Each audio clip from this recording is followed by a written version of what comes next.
Hi guys, I'm Alicia Camacho and welcome to episode 8. Thank you so much for watching. This week I'm talking about something that's pretty relevant. I'm talking about Halloween. Why am I talking about Halloween? Well, first of all, by the time this video comes out, you'll have a couple of days before you get to go pick out your costume because Halloween is in the middle of the week.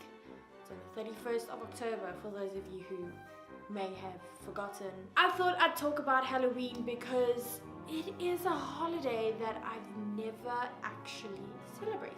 So you may ask me why I've never celebrated Halloween, and it's for simple reasons. One, it was never something that my parents were particularly into.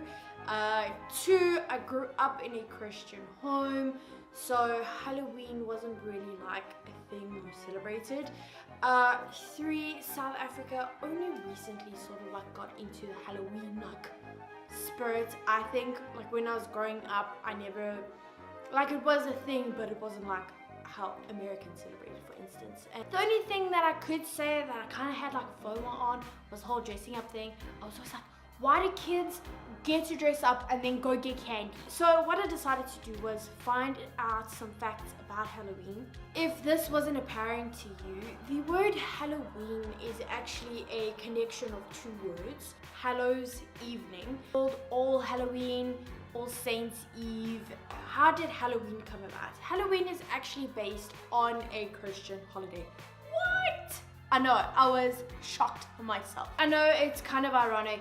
I know, it's so... Growing up Christian, I didn't celebrate Halloween because we didn't think it was like very kosher kind of thing. And then turns out it's actually been a Christian holiday for a very long time. Yeah, I'm thinking I could have gotten candy as a kid, free candy. The Christian calendar, and by this I mean a lot more around the Catholic sort of liturgical calendar, you have a couple of days leading up to All Saints Day, which is on the 1st of November. Pagan religions, it is also the celebration of the end of the harvest, which takes place also around 31st, 1st. So it's called Samhain. Samhain is a celebration of three things: the beginning of winter, the beginning of dark year, and this one is just a side one, but I think it was a celebration that they didn't have to work anymore in the field. They kind of could just hibernate like a bear. If that was possible, I'm sure they would do it. But basically the harvest came to an end. The dark year was coming, and the dark year was for Europe, 6 months in the dark. I'm pretty sure way back, darker for a lot longer, hence there was a whole celebration to it. It's also apparently the spookiest time of the year for them, and also the time where they can have some they can predict some things. Some people believe that the church overtook the ideas of Samhain, where others believe that it was an actual Christian celebration that the church created, specifically to celebrate the saints and the martyrs and your loved ones that are dead. So in 1835, that was when the date changed officially to the 1st of November. We know that Pope Gregory the IV moved the date from whatever it was to the 1st of November, so that it was specifically on that date, which then somehow falls in line with Samhain. What fascinates me is that the Pope can just move dates, huh? I don't know if Pope Francis had the same power, but Pope Gregory definitely, he had some string power, hey? He could pull the strings and be yes, I want a whole day, mood.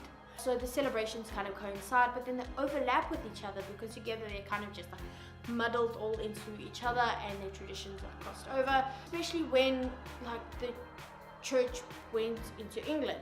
And it makes sense why traditions and these holidays all kind of got mixed together. It's a whole big pot of confusion, but not confusion, kind of just makes sense. I don't know if I'm explaining this correctly. Trying to keep things interesting, yeah guys. So what do we know about Halloween? We know that Halloween, we normally get dressed up, we go trick-or-treating. So where do all these ideas and like things come from? If you were like a Christian or a Catholic, should I say, you would celebrate this holiday from the 31st to the 1st. On the 1st, it's actually a public holiday in a lot of European countries because it's All Saints Day, and it's specifically a day where you go and you remember your loved ones. You will see like graves that are like covered in flowers and candles and like remembrances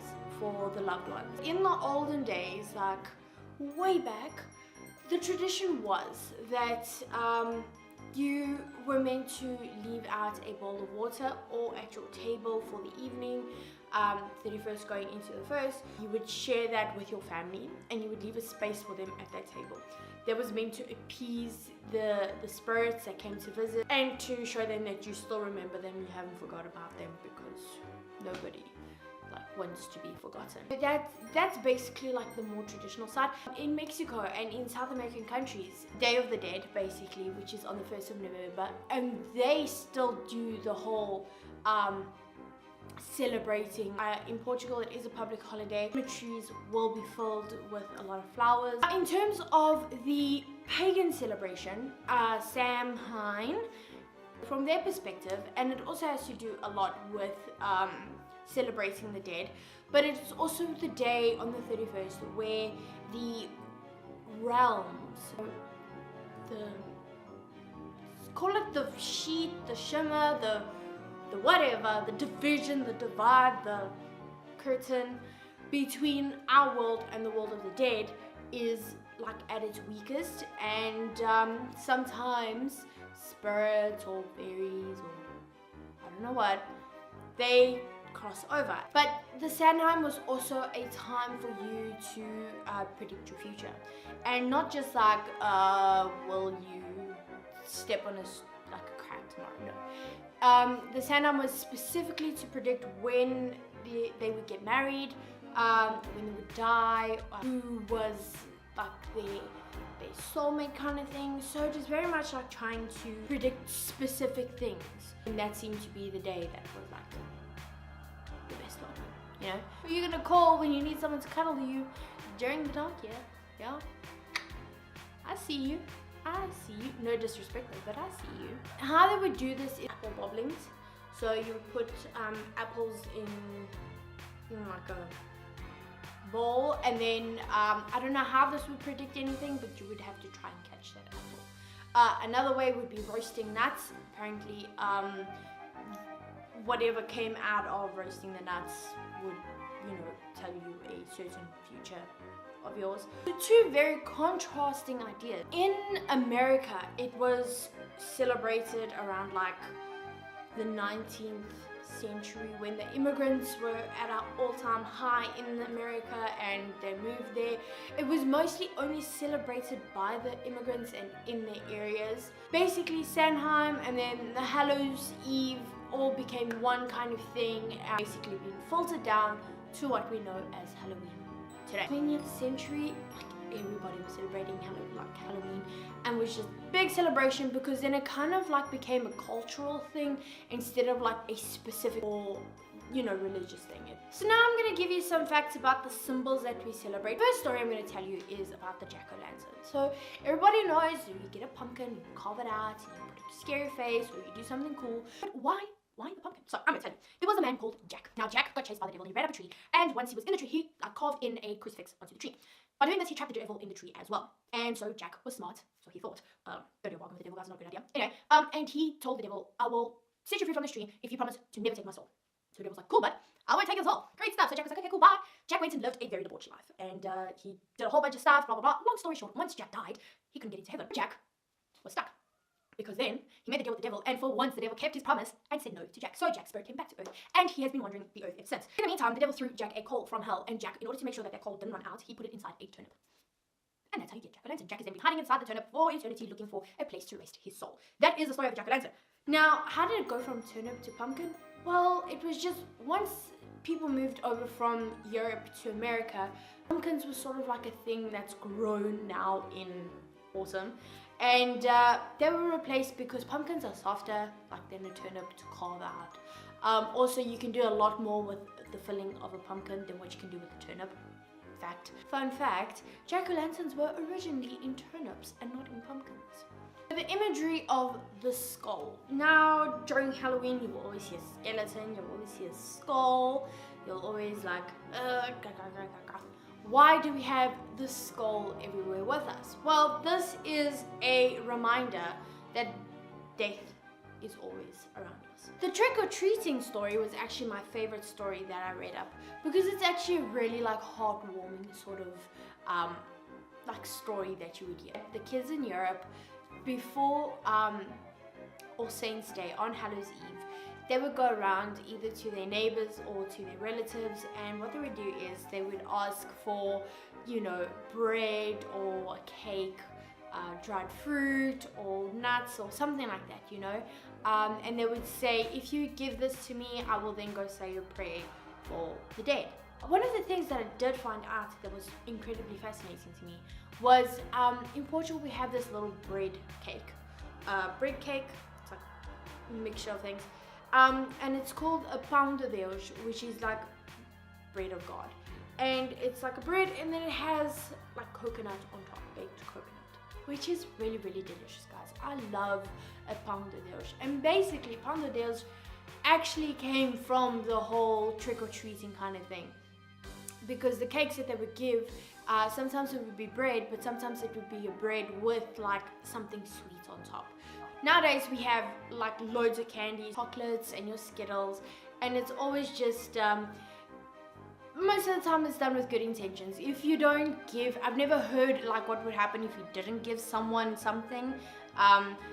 In Portuguese there was a response that if you didn't have anything to give, you would be like, oops, sorry, the rats ate all my stuff, I don't have anything to give you. And then the kids would be like, okay, peace out, no prayer for you, right? Now, food that we eat on Halloween or near All Saints Day.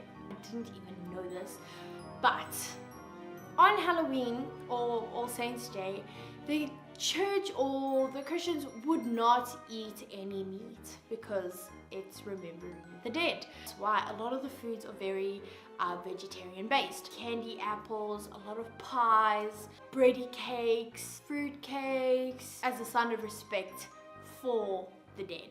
What I've learned is that there was actually no reason to be afraid or no reason to actually not celebrate Halloween. Have fun, and you know, it's all done in like with good heart and good faith. Will I ever like go out of my way to celebrate a Halloween?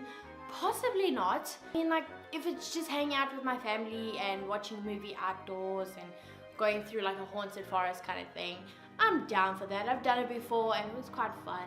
I watched Hotel Transylvania and that was amazing, guys. It was like such a cool movie. That's the end of my episode, but I hope you learned something about Halloween and why we celebrate Halloween. And I'm sure there's a lot more information. I just try to like make it concise and short as possible, or else it could be here for like 10 days. And we don't want that. Follow me on social media. You can follow me on my Instagram, Alicia Camacho _official. Remember to like, share, and subscribe because that's very, very important, guys. It's very, very important. So yeah, I just want you to remember that you are awesome, you are great, and you are loved.